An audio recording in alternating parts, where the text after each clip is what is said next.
கிறிஸ்துவுக்குள் பிரியமானவர்களே, மகிழ்ச்சியான ஒரு காலை நேரத்தை, அதிகாலை நேரத்தை ஆண்டவர் கிருபையாக கொடுத்து ஜீவனோடும் சுகபலத்தோடும் நம்ம எல்லோரையும் அவருடைய சமூகத்திலே கூட்டி சேர்த்திருக்கிறார். நன்றியிருந்த உள்ளத்தோடு அவரை ஸ்தோத்திரிக்க கடவோம். வாருங்கள். இந்த ஜெப வேளை உமை தேடி வந்தே,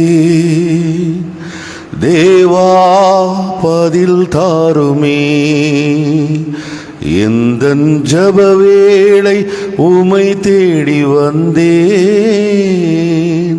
தேவா பதில் தாருமே.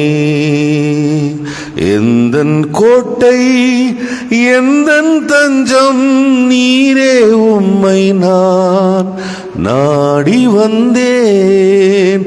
எந்தன் கோட்டை எந்தன் தஞ்சம் நீரே, உம்மை நான் நாடி வந்தேன். எந்தன் ஜெப வேளை உம்மை தேடி வந்தேன்,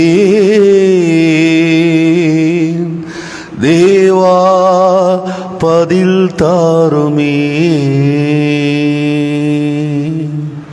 எங்களை நேசிக்கிற எங்கள் அன்பின் ஆண்டவரே, எங்கள் ஜெப வேளையிலே ஆண்டவரே உம்மை நாடி தேடி வந்திருக்கிறோம் சுவாமி. கண்ணோக்கி பாரும் ஆண்டவரே.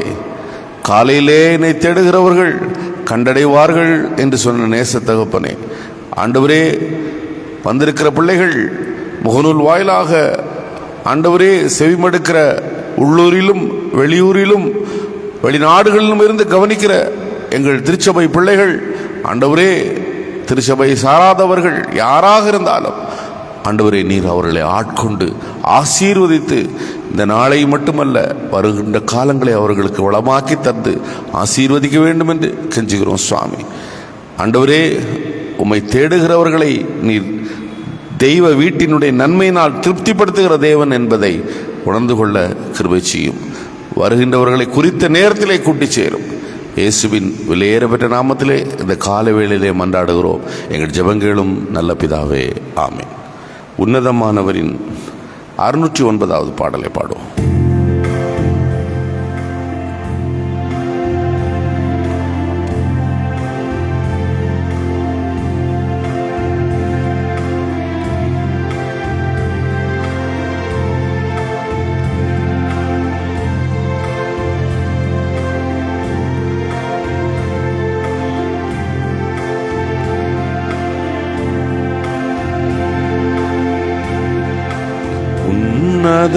உன்னதமானவரின் உயர் மறைவில் இருக்கிறவன், சர்வ வல்லவரின் நிழலில் தங்குவா, இது பரமசிலாக்கியமே. சர்வ வல்லவரின் நிழலில் தங்குவான், இது பரமசிலாக்கியமே. அவசட்டையின் கீழ் அடைக்கலம் புகவே, தம் சிறகுகளால் மூடுவார். அவசட்டையின் கீழ் அடைக்கலம் புகவே, தம் சிறகுகளால் மூடுவார். தேவன் அடைக்கலமே, ஒரு பொல்லாப்பும் உன்னை சேருமோ, ஒரு வாதையும் உன் கூடாரத்தையே அணுகாமலே காத்திடுவார். வாதையும் உன் கூடாரத்தையே அணுகாமலே காத்திடுவார். அவர் சட்டையின் கீழ் அடைக்கலம் புகவே, தம் சிறகுகளால் வார். அவர் சட்டையின் கீழ் அடைக்கலம் புகவே, தம் சிறகுகளால் மூடுவார். சிங்கத்தின் மேலும் நடந்து வலு சர்பத்தையும் மிதிப்பார். அவர் நாமத்தை நீ முற்றும் நம்பினதா உன்னை விடுவித்து காத்திடுவார். அவர் நாமத்தை நீ முற்றும் நம்பினதா உன்னை விடுவித்து காத்திடுவார். அவர் சட்டையின் கீழ் ஆடை கலம்புகவே தம் சிறகுகளால் மூடுவார். அவர் சட்டையின் கீழ் ஆடை கலம்புகவே தம் சிறகுகளால் மூடுவார். ஆபத்திலும் அவரை நான் நோக்கி கூப்பிடும் வேளையிலோ என்னை தப்புவித்தே முற்றுரட்சிப்பாரே என் ஆத்துமனேசரவர். என்னை தப்புவித்தே முற்றுரட்சிப்பாரே என் ஆத்துமனேசரவர். சட்டையின் கீழ் அடைக்கலம்புகவே தம் சிறகுகளால் கீழடைக்கலம்புகவே தம் சிறகுகளால் மூடுவார். சங்கீதம் 50 பாட்டு புத்தகத்தில் இல்லை. சங்கீதம் 50 முதல் 15 வசனங்களை நாம் முறையாக வாசிப்போம். சங்கீதம் 50. கடவுள் கர்த்தராகிய கடவுளே பேசுகிறார். சூரியன் உதிக்கும் திசை தொடங்கி அது அஸ்தமிக்கும் திசை வரைக்கும் உள்ள பூமியை கூப்பிடுகிறார்.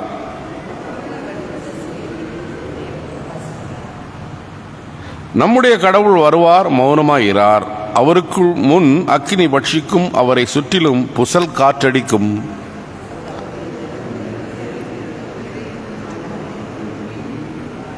பலியினால் என்னோடு உடன்படிக்கை செய்த என் பக்தரை என்னிடம் கூட்டுங்கள் என்பார். என் ஜனமே கேள், நான் பேசுவேன். இஸ்ரவேலே, உனக்கு விரோதமாய் சாட்சியிடுவேன். நானே கடவுள், உன் கடவுள்.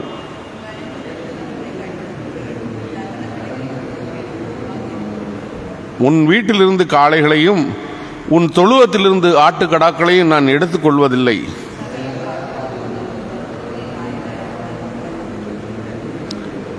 மலைகளில் உள்ள பறவைகளெல்லாம் அறிந்திருக்கிறேன். வெளியில் நடமாடுகிறவர்களெல்லாம் என்னுடையவைகள்.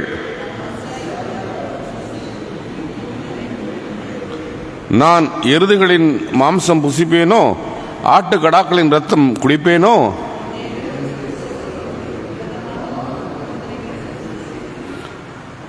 சேர்ந்து சொல்வோம். ஆபத்து நாளிலே என்னை நோக்கி கூப்பிடு, நான் உன்னை விடுவிப்பேன். நீ என்னை மகிமைப்படுத்துவாய்.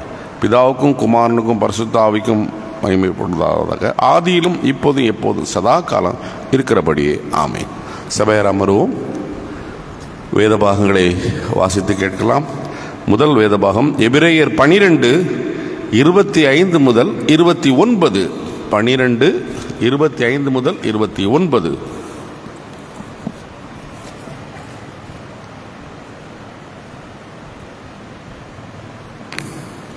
எபிரேயர் 12ஆம் அதிகாரம் வசனங்கள் 25 முதல் 29 முடிய.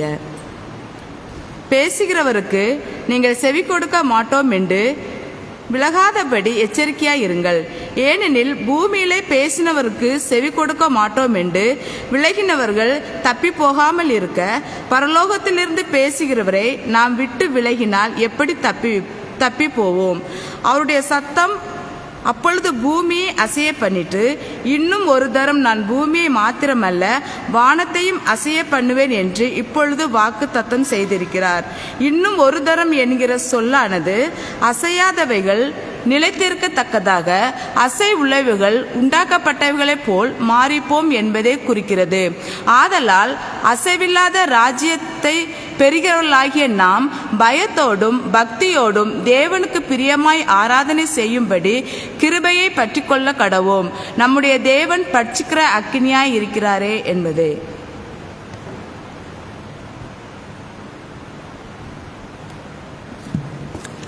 முதல் வேத பாகம் முடிந்தது. லூக்கா 13ஆம் அதிகாரம் 22 முதல் 30 வசனங்கள். யாவரும் எழுந்து நின்று கேட்போம். அவர் எருசலேமுக்கு பிரயாணமாய் போகும்போது ஊர் தோறும் கிராமந்தோறும் உபதேசம் பண்ணி கொண்டு போகையில் ஒருவன் அவரிடம் வந்து, ஆண்டவரே, ரட்சிக்கப்படுகிறவர்கள் சிலர்தானோ என்று கேட்டான். அவர்களிடம், இடுக்கமான வாசல் வழியாய் உட்செல்ல பிரயாசப்படுங்கள், அநேகர் உட்செல்ல வகை தேடுவார்கள், ஆயினும் அவர்களால் முடியாமற் போகும் என்று உங்களுக்கு சொல்லுகிறேன். வீட்டெஜமான் எழுந்து கதவை பூட்டின பின்பு நீங்கள் வெளியே நின்று, ஆண்டவரே, எங்களுக்கு திறக்க வேண்டும் என்று சொல்லி கதவை தட்ட ஆரம்பிக்கும் போது அவர், நீங்கள் எங்கிருந்து வந்தவர்களோ தெரியாது என்று உங்களுக்கு சொல்வார். அப்பொழுது நீங்கள், நாங்கள் உமது சமூகத்திலே போஜனபானம் பண்ணினோமே, நீர் எங்கள் வீதிகளில் போதகம் பண்ணினீரே என்று சொல்ல தொடங்குவீர்கள். அவரோ, நீங்கள் எங்கிருந்து வந்தவர்களோ தெரியாது, அக்கிரம செயற்காரர்களாகிய நீங்கள் எல்லாரும் என்னை விட்டு அகன்று போங்கள் என்று சொல்லுவார். ஆபிரகாமும் ஈசாக்கும் யாக்கோவும் சகல தீர்க்கதரிசிகளும் கடவுள் ராஜ்யத்துக்குள் இருக்கவும் நீங்களோ புறமே தள்ளப்பட்டிருக்கவும் நீங்கள் காணும்போது அங்கே அழுகையும் பற்கடிப்பும் ஆயிருக்கும். கிழக்கிலும் மேற்கிலும் வடக்கிலும் தெற்கிலும் இருந்து ஜனங்கள் வந்து கடவுள் ராஜ்யத்திலே பந்தியிருப்பார்கள். பிந்தினோர் சிலர் முந்தினோர் ஆவார், முந்தினோர் சிலர் பிந்தினோர் ஆவார் என்றார் என்பதே வாசிக்க வேண்டிய நற்செய்தி பாகம் வாசித்து முடிந்தது. அதற்கு மறுமொழியாக நம்முடைய விசுவாசத்தை அப்போஸ்தல பிரமாணம் மூலமாக அறிக்கை செய்வோம். பரலோகத்தையும் பூலோகத்தையும் படைத்த சர்வத்திற்கு வல்ல பிதாவாகிய கடவுளை விசுவாசிக்கிறேன். அவருடைய ஒரே குமாரனும் நம்முடைய ஆண்டவருமாகிய இயேசு கிறிஸ்துவை விசுவாசிக்கிறேன். இவர் பரிசுத்த ஆவியினால் கர்ப்பத்தில் உற்பவித்து கன்னிமரி இடத்தில் பிறந்து பொந்துவின் பிளாத்தியில் பாடுபட்டு சிலுவையில் அறையுண்டு மரித்தடக்கப்பட்டார்.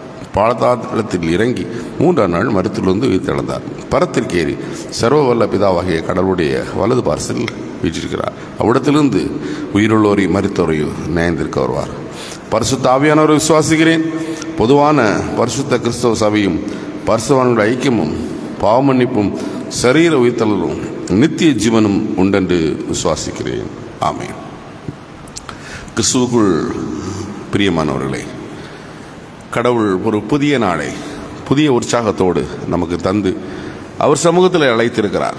அன்பானவர்களே, ஒவ்வொரு நாளும் அவர் முடிசூட்டி நம்மை வழிநடத்தி வருகிறார். இந்த நாளில் ஆண்டவருடைய வார்த்தை, மகத்துவமுள்ள ஆண்டவருடைய வார்த்தையை கேட்பதற்கு சிந்திப்பதற்கு எடுத்த வேதபாகம் இன்று வாசித்த சங்கீதம் 50 14 15 வசனங்கள். சங்கீதம் 50 14 15 வசனங்களை வாசிக்கிறேன். சோஸ்திரத்தை கடவுளுக்கு பலியாக படைத்து உன்னதமானவருக்கு உன் பொருத்தனைகளை செலுத்தி ஆபத்தின் நாளிலே என்னை நோக்கி கூப்பிடு, நான் உன்னை விடுவிப்பேன், நீ என்னை மகிமைப்படுத்துவாய் என்றார் என்பதே. தலைவணங்கி ஜெபம் செய்வோம். எங்களை நேசிக்கிற நல்ல ஆண்டவரே, உம்முடைய விருப்பங்களை ஆண்டவரே புரிந்து கொள்ள எங்களுக்கு வேண்டிய ஞானத்தை தாரும் ஆண்டவரே. நீர் எங்களோடு பேசும். எங்கள் விருப்பங்களை ஆண்டவரே உமது விருப்பமாக நினைக்கின்ற பலவீனம் எங்களுக்கு உண்டு ஆண்டவரே. ஆண்டவர் என்ன விரும்புகிறார், ஆண்டவர் என்ன சொல்லுகிறார் என்பதை ஆண்டவரே புரிந்து கொள்ள எங்களை பக்குவப்படுத்தும், உற்சாகப்படுத்தும். வந்திருக்கிற நமது பிள்ளைகளை கண்ணோக்கி பார். இயேசுவின் நாமத்திலே கேட்கிறோம் எங்கள் ஜெபங்களும் நல்ல பிதாவே, ஆமீன். கிறிஸ்துவுக்குள் பிரியமானவர்களே, சங்கீதம் 150 சங்கீதம் உண்டு இல்லைங்களா? 150 சங்கீதத்தில் தாவீது பெரும்பான்மையான சங்கீதத்தை எழுதினாலும் மிகவும் கவனிக்கத்தக்க விதத்திலே அநேக நம்முடைய சங்கீதத்திலே அவர்களுடைய பங்களிப்பை தந்திருக்கிறார்கள். மோசே சங்கீதம் எழுதியிருக்கிறார் இல்லையா? அதோடு லெமுவேல் ராஜாவுடைய தாயார் எழுதியிருக்கிறார்கள். கோராகு சந்ததி எழுதியிருக்கிறார்கள். ஆகாப் சந்ததி எழுதியிருக்கிறார்கள். அநேகர் தங்களுடைய பங்களிப்பு. சங்கீதனாலே தாவீது எழுதினது. சில சங்கீதங்கள் யார் எழுதினாருன்னே புரிய முடியாது. அந்த அளவுக்கு சங்கீதம், அதனுடைய பொருள், எழுத்து நடை இவைகளில் வேறுபட்டு தனித்துவம் வாய்ந்து நிற்கும். அப்படிப்பட்ட சங்கீதங்கள் நிறைய இருக்கிறது. இது ஆசாபின் சங்கீதம். ஆசாபின் சங்கீதம் ஆசாப்னா யாரு? தாவீது மியூசிஷியனா அவருடைய காலத்திலே வைத்த ஒரு சங்கீதக்காரன், மியூசிஷியன், இசை வாசிக்கிறவன். கோராகு சந்ததியை போல இவரும் ஒரு இசை கலைஞன். பிரியமானவர்களே, கலைஞர்கள் பொதுவாகவே சென்சிட்டிவாக இருப்பாங்க. கலைஞர்கள் என்று சொன்னாலே சென்சிட்டிவாக இருப்பாங்க இல்லையா? இவனுக்கு அந்த டிவைன் கடவுள், மியூசிக்னால என்னது? டிவைன். அன்பானவர்களே, அதான் மார்ட்டின் லூத்தர் சொன்னார். என்ன சொன்னாருன்னு அதையும் சொல்லிருங்க ஐயா. அடிக்கடி நம்ம சொல்றதானே, 5th காஸ்பல். நமக்கு 4 தான் சுவிசேஷம், கடவுள் பேசுறது. மியூசிக்குங்கிறது 5th காஸ்பல்னாரு மார்ட்டின் லூத்தர். ஏன்னா அது கடவுள் பேசுற டிவைன். பிரியமானவர்களே, மியூசிக் இஸ் அ பவர் இல்லையா? ஹார்ட் டச், நம்ம மனதை தொடக்கூடியது. இங்கே தொடக்கூடிய வார்த்தைகளை இங்கே ஆகாப் சங்கீதத்திலே வைக்கிறார். முதலாவது அந்த வரிகளே கொஞ்சம் வினோதமாக வைக்கிறார். அன்பானவர்களே, கடவுள், கர்த்தராகிய கடவுள் பேசுகிறார். இதனுடைய ஆங்கிலத்தில் மூல பாஷையில் உள்ளவை பார்த்தீங்கன்னா 3 தரப்பட்ட தன்மையுடைய கடவுளை அவர் இங்கே அடிக்கோடிட்டு காட்டுகிறார். முதல்ல ஏல்னா அல்மைட்டி காட், பராக்கிரமம் உள்ள கடவுள். இன்னைக்கு ஒரு வசனம் வாசித்தீங்களா? மகா சத்தத்தை உண்டு பண்ணுகிறவர், சர்வ, அவருடைய அந்த பிரசன்னத்திற்கு முன்னால் யாரும் நிற்க முடியாது. மைட்டி காட், அல்மைட்டி காட், ஏல். அடுத்தது சொல்றார் பாருங்க, எலோஹிம். எலோஹிம்னா எல்லாவற்றையும் உருவாக்கினவர், கிரியேட்டர். இந்த 3 இங்க வைக்கிறாரு. 3 விதமான கடவுள் தன்மையை இந்த இடத்துல வைக்கிறார். அதாவது எலோஹிம்னா படைப்பவர், உருவாக்குபவர், நம்மை படைத்தவர். எலோஹிம், ஏல் வைக்கிறாரு, எலோஹிம் வைக்கிறாரு, யாவே வைக்கிறார். மோசே அனுப்பும் போது அவன் என்ன கேட்டார்னா, யார் அனுப்புனாருன்னு கேட்டார்னா என்ன சொல்றது அப்படின்னு கேட்டார்ல. அப்ப என்ன சொன்னாரு? தைரியமா சொல்லணும், பயந்து தப்பா இருக்குமோ அப்படிலாம் சந்தேகப்பட்டு சொல்லக்கூடாது. மோசே கடவுளை யாருன்னு கேட்டா, நான் எப்படி சொல்றது ஆண்டவரே, அடையாளம் என்ன, வாட் இஸ் ஹிஸ் நேம் அப்படின்னு கேட்டா நான் எப்படி பதில் சொல்லுவேன்? உடனே அவர் சொல்றாரு, இருக்கிறவராக இருக்கிறேன். ஐ ஆம் ஹூ ஐ ஆம். சொல்லு போ, இருக்கிறவராக இருக்கிறேன். அவர்தான் அன்பானவர்களே இங்கே யாவே என்று அறியப்படுகிறார். இந்த 3ஐயும் இங்கே அட்ரஸ் பண்றாரு. அவர் யார்? பராக்கிரமம் உள்ளவர், அதே சமயத்திலே உருவாக்குனவர், இருக்கிறவராக இருக்கிறவர். அந்த ஆண்டவர் பேசுகிறார். இங்கே சொல்லும் பொழுது கடவுள் சியோனிலிருந்து ஒளி வீசுகிறார், வருவார், மௌனமாக இருக்க மாட்டார், அக்கினி பட்சிக்கும். இப்போ கொஞ்சம் நவடேஸ், போன சண்டேலேருந்தே நம்ம அக்கினியை பற்றி இல்லைங்களா, அடுத்த சண்டையும் வருது. நீங்கள் வாசித்த நிருப பகுதியிலையும் அக்கினி, இங்கேயும் சங்கீதத்தில் அக்கினி நிறைய வரும். அக்கினிங்கிறது டிஸ்ட்ரக்டிவ் ஃபோர்ஸாக மட்டும் நினைக்கக்கூடாது. அக்கினி தீயிட்டு அது ஜட்ஜ்மெண்ட். பதறையோ இல்லையா, கோதுமையோ பதறையோ பிரித்து, பதறையோ அவியாத அக்கினியில் ஜட்ஜ்மெண்ட், நியாய தீர்ப்பு, அவருடைய நியாய தீர்ப்பையும் வெளிப்படுத்துகிறது. அது மெட்டஃபர், பைபிளில் நிறைய இடத்துல உதாரணம் அப்படி சொல்லப்பட்டிருக்கிறது. பிரியமானவர்களே, பொதுவாகவே அக்கினின்னு சொல்லும் பொழுது எல்லாருமே அது அழிக்கிறது, ஒன்றுமில்லாமல் ஆக்கிறது என்று நாம் நினைப்பதுண்டு. ஆனால் அதில் உள்ளான கான்டெக்ஸ்டில் போனால் உள்ளான அர்த்தம் இருக்கு, நிறைய இருக்கு. பிரியமானவர்கள், இங்கே ஜட்ஜ்மெண்ட், கடவுள் நியாயம் தீர்ப்பார், நியாயாதிபதியாக வருவார். அவருடைய தமது ஜனத்தை அவர் நியாயம் விசாரிப்பார். 4ஆம் வசனத்தை பாருங்களேன். தமது ஜனத்தை நியாயம் விசாரிப்பார்.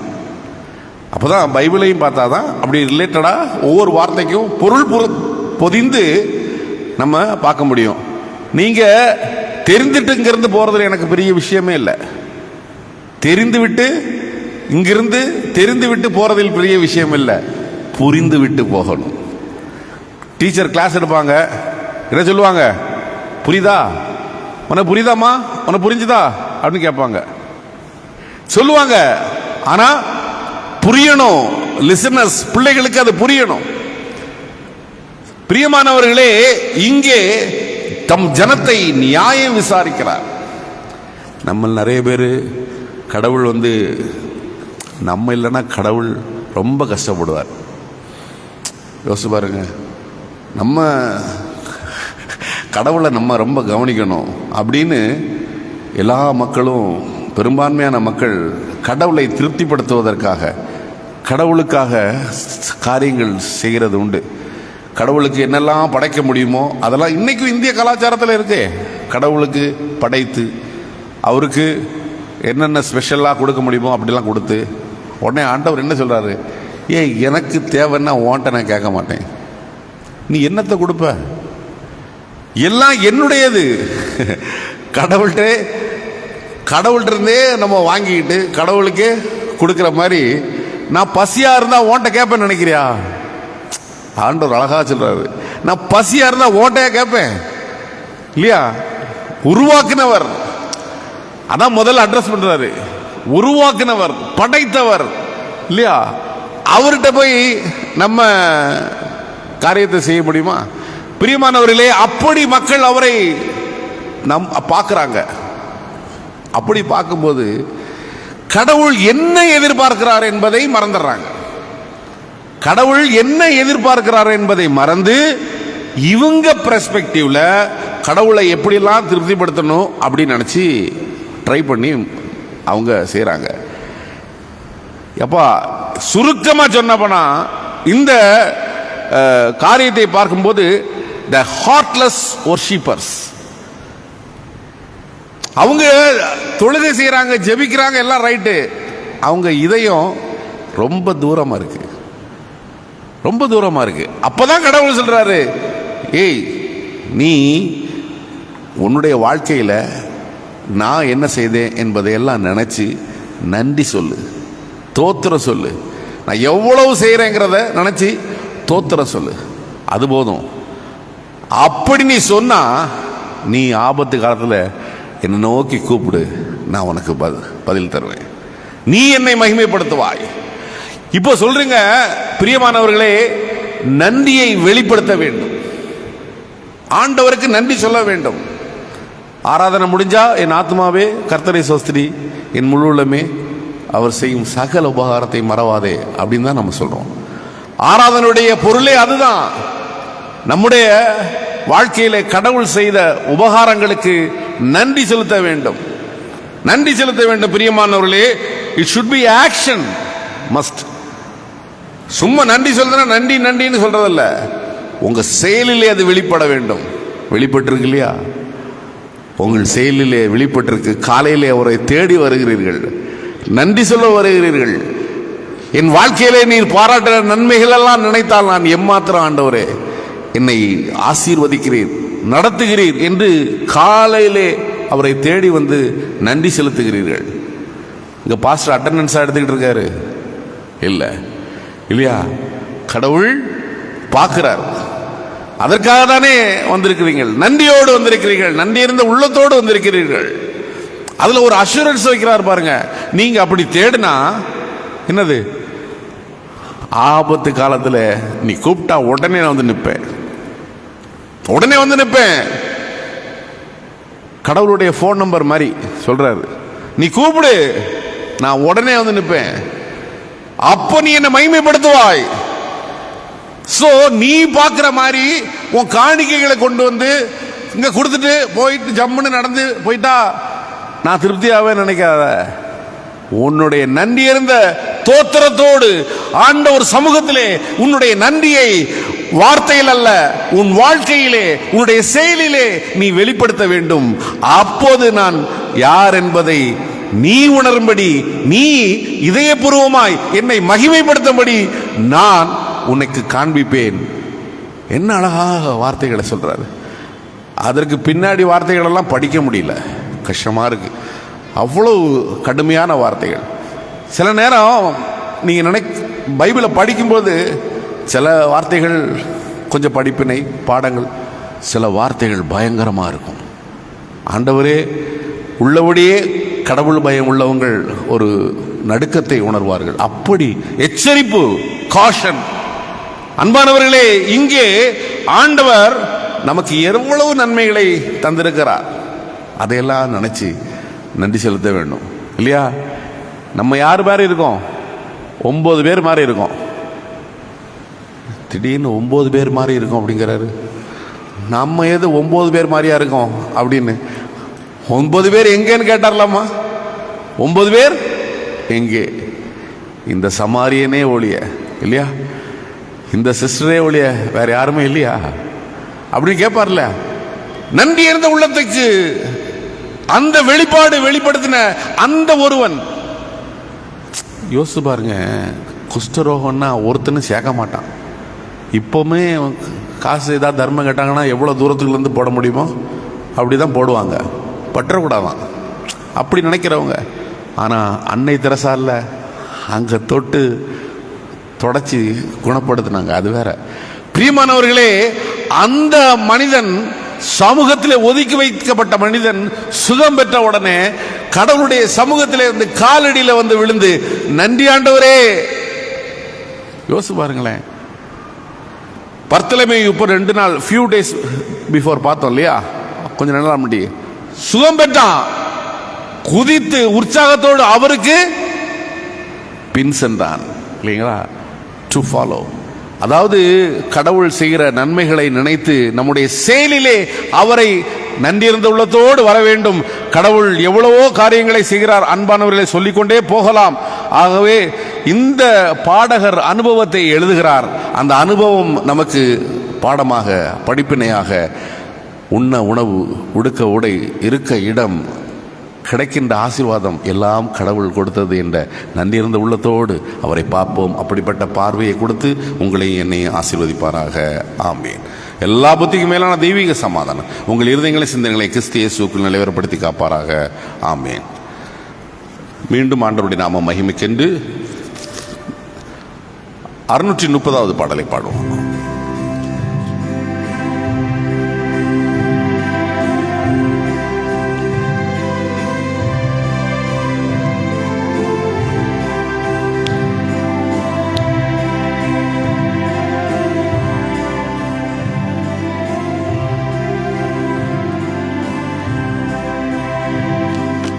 தோத்திரம் ஏசுநாதா, உமக்கென்று தோத்திரம் ஏசுநாதா, தோத்திரம் ஏசுநாதா, உமக்கென்றும் தோத்திரம் ஏசுநாதா. தோத்திரம் செய்கின்றோம் நின்னடியார் திருநாமத்தில் ஆதரவில். தோத்திரம் செய்கின்றோம் நின்னடியார் திரு நாமத்தில் ஆதரவில். இன்றை தினமதிலும் ஒருமித்து கூடவும் நாமத்தினார். இன்றை தினமதிலும் ஒருமித்து கூடவும் நாமத்தினார். தந்தனின் கிருபைக்காக உமக்கென்றும் தோத்திரம் தோத்திரமே. தந்தனின் கிருபைக்காக உமக்கென்றும் தோத்திரம் தோத்திரமே.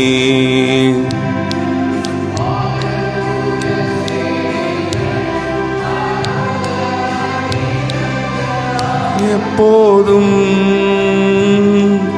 வான தூதர் சேனைகள் மனோகர கீதங்களால் எப்போதும் ஓய்வின்றி பாடும் துதிகள் ஏறும் மன்னவனே உமக்கு. ஓய்வின்றி பாடும் துதிகள் ஏறும் மன்னவனே உமக்கு. நீரல்லால் எங்களுக்கு பரலோகில் யாருண்டு ஜீவநாதா. நீரல்லால் எங்களுக்கு பரலோகில் யாருண்டு ஜீவநாதா. நீரே அந்தி ஈகத்தில் வேறொரு தேட்டமில்லை பரனே. நீரே அந்தி ஈகத்தில் வேறொரு தேட்டமில்லை பரனே. ஜெபம் செய்வோம். எங்களை நேசிக்கிற எங்கள் அன்பின் ஆண்டவரே, எத்தனை மகத்துவமுள்ள ஆண்டவர் நீர். எங்களால் ஆண்டவரே, எங்கள் செய்கைகளால் நீர் மகிழ்ச்சி அடைய உம்மை நாங்கள் புரிந்து கொள்வதற்கு நீர் கொடுத்த படிப்பினைக்காக நன்றி செலுத்துகிறோம் சுவாமி. பக்தி வாழ்வு என்பது கறப்பது போல அல்ல, அது சுரப்பது ஆண்டவரே. உள்ளத்திலே சுரக்கின்ற ஆண்டவரே பக்தி அனுபவத்தை ஆண்டவர் எங்களுக்கு தந்து உம்மை மகிமைப்படுத்தி ஆண்டவரே வாழுகிற ஒரு அர்த்தமுள்ள வாழ்க்கையை ஆண்டவரே வாழ்வதற்கு எங்களுக்கு வேண்டிய பலனை தாரும் சுவாமி. நீர் கொடுத்த ஆண்டவரே தரிசனத்திற்காக, வார்த்தைகளுக்காக இந்த வேளையிலே நன்றி செலுத்துகிறோம்.